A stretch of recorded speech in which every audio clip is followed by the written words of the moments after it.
नमस्कार दोस्तों, एक बार फिर से स्वागत है एक और नई वीडियो में। मैं हूं आपका दोस्त गिरीश। दोस्तों, आज का जो वीडियो होने वाला है काफ़ी इंपॉर्टेंट टॉपिक पर होने वाला है और ये वीडियो दोस्तों सभी के लिए काफ़ी इंपॉर्टेंट है, चाहे वो बिगिनर हो या फिर पुराने ड्राइवर हैं उनको जानकारी है। लेकिन कुछ ऐसे ड्राइवर होते हैं जो कि गाड़ी चलाना है तो जानते हैं, लेकिन गाड़ी के जो पार्ट्स हैं या फिर गाड़ी के जो फंक्शन है इंजन के या इंजन से जुड़े हुए जो भी पार्ट्स होते हैं उनके बारे में प्रॉपर जानकारी नहीं होती और उनका रखरखाव किस तरह से करना है वो भी नहीं जानते। आज का जो वीडियो है दोस्तों, इसमें हम बात करेंगे क्लच पेडल में फ्री प्ले के बारे में। मैनुअल ट्रांसमिशन के साथ में जो गाड़ियां आती हैं दोस्तों, उसमें क्लच पेडल होता है। जैसे कि आप यहाँ देख पा रहे हैं, ये हमारी गाड़ी का क्लच पेडल है, सभी को पता है।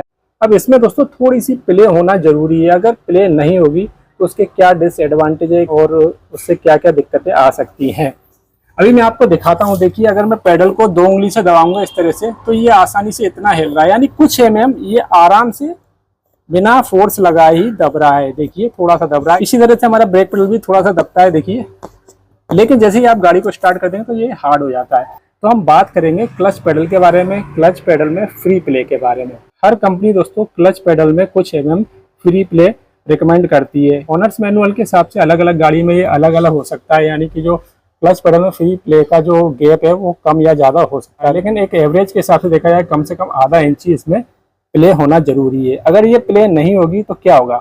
देखिए, अगर पेडल में फ्री प्ले नहीं होगी तो आपकी गाड़ी की जो क्लच प्लेट है दोस्तों, वो समय से पहले ही जल जाएगी, यानी उसको जितना चलना होगा उससे पहले ही वो खराब हो जाएगी और आपको उसे रिप्लेस कराना होगा।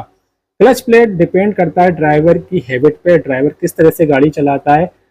कुछ गाड़ियों की कुछ हजार किलोमीटर के बाद ही क्लच प्लेट को चेंज करना पड़ता है और कुछ गाड़ियों की क्लच प्लेट लाखों किलोमीटर तक चलती है। अब यहाँ पर आपको कुछ चीज़ें बताई जाती हैं। जैसे आप ड्राइविंग सीखते हैं तो आपको कहा जाता है कि कभी भी क्लच पेडल पे इस तरह से पैर रख के गाड़ी को कंटिन्यू चलाना नहीं चाहिए।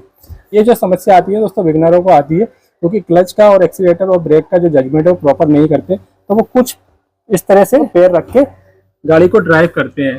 तो जैसे ही आप पैर रखते हैं तो होता क्या है दोस्तों, आपकी गाड़ी की जो क्लच है और जो फ्लाई व्हील है जो कि इंजन से जुड़ा होता है, तो जैसे ही आप क्लच पेडल को दबाते हैं तो फ्लाई व्हील और क्लच का कांटेक्ट हट जाता है, या फिर आपने एकदम से दबा दी तो पूरी तरह से हट जाएगा। फिर इंजन से जो पावर जा रहा है व्हील से वो नहीं पहुंचेगा, भले ही आप कितना भी एक्सीलेटर दबाएं। लेकिन अगर आपने पैर रखा हुआ है क्लच पेडल पे या फिर जो पेडल है वो टाइट है, तो फ्लाई व्हील और क्लच का जो कांटेक्ट है दोस्तों प्रॉपर नहीं हो पाया, क्योंकि ये थोड़ी सी दबी होगी। दबी होने से कारण, जैसे कि फ्लाई व्हील है, ये फ्लाई व्हील है और ये क्लच है, तो इसका कांटेक्ट थोड़ा सा दूर रहेगा।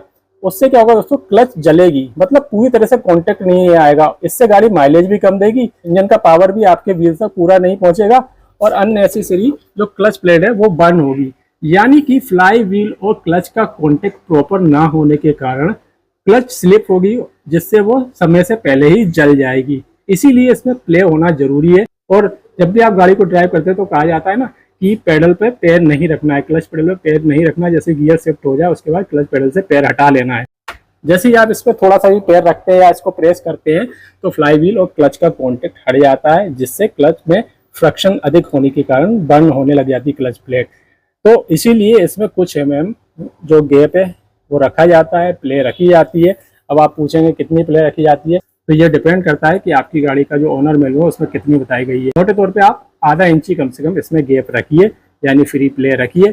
एक चीज मैं आपको बताना चाहूँगा, क्लच पेडल जो होता है दोस्तों इसको एडजस्ट भी किया जा सकता है, लेकिन जिनमें हाइड्रोलिक क्लच नहीं होती उनको एडजस्ट किया जाता है। हालांकि हाइड्रोलिक क्लच पेडल को भी एडजस्ट किया जा सकता है, लेकिन हाइड्रोलिक क्लच होने की वजह से उसमें ज़्यादा मेंटेनेंस की ज़रूरत नहीं पड़ती और ना ही समय समय पर इसको एडजस्ट कराना होता है। जबकि वायर क्लच सिस्टम होने की वजह से उसको समय समय पर एडजस्ट कराना होता है। जैसे कि आप सर्विस कराने गाड़ी को जाते हैं तो क्लच को भी आपको एडजस्ट कराना होता है, क्योंकि समय के साथ साथ क्लच बंद होती है तो इसमें प्ले आ जाती है, फिर उसको एडजस्ट कराना होता है। लेकिन हाइड्रोलिक क्लच होने के कारण आपकी गाड़ी में एडजस्टमेंट नहीं कराना होता।